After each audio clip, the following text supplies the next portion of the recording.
മാങ്ങക്കാലം ആവാനായി മാങ്ങ നിങ്ങൾ വാങ്ങി കഴിച്ച് എന്ന് വിചാരിക്കുന്നു. മാങ്ങ അപ്പം എരിഞ്ഞാപ്പുളി മാങ്ങ ഒന്നായിട്ട് തേച്ചതാണിത്. കഴിക്കുന്നത് കണ്ടോളൂ.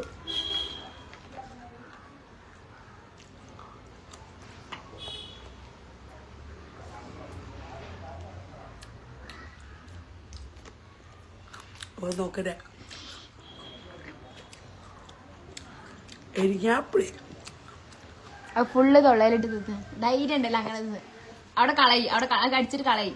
ഇല്ല, എന്റെ വീട്ടിലുണ്ടായി, ഞാൻ കുഴിച്ചിട്ടുണ്ടാക്കി എരിഞ്ഞാപ്പുളി. ഒന്നായിട്ട് തിന്നണമെന്നാ പറയാ, തിന്ന് കാട്ടിത്തരാ. ധൈര്യം ഉണ്ടോ ഫുള്ള് തൊള്ളയിലിട്ട് തിന്ന്? No expression. തുപ്പരുത്, ഇറക്കണം. ധൈര്യം ഇറക്കിയപ്പോ ഞങ്ങൾക്ക് 500 വരും. ഞാൻ കാട്ടി ഗൈസ് നടക്കില്ല. എന്റെ കോസ്റ്റ്യൂം എങ്ങനെയുണ്ട് ഗൈസ്? കോസ്റ്റ്യൂം അടിപൊളിയത്. ഇത് എന്റേതല്ല കേട്ടോ, എന്റെ എത്താത്ത പാലക്കാടുള്ള എത്താത്ത ഇവിടെ മറന്നു വെച്ച് പോയതാണ് ഗൈസ്. രസമുണ്ടെങ്കിൽ പറയുക, അടിപൊളി എന്ന് വിചാരിക്കുന്നു. എന്റെ ബേബിച്ചിയും മാങ്ങ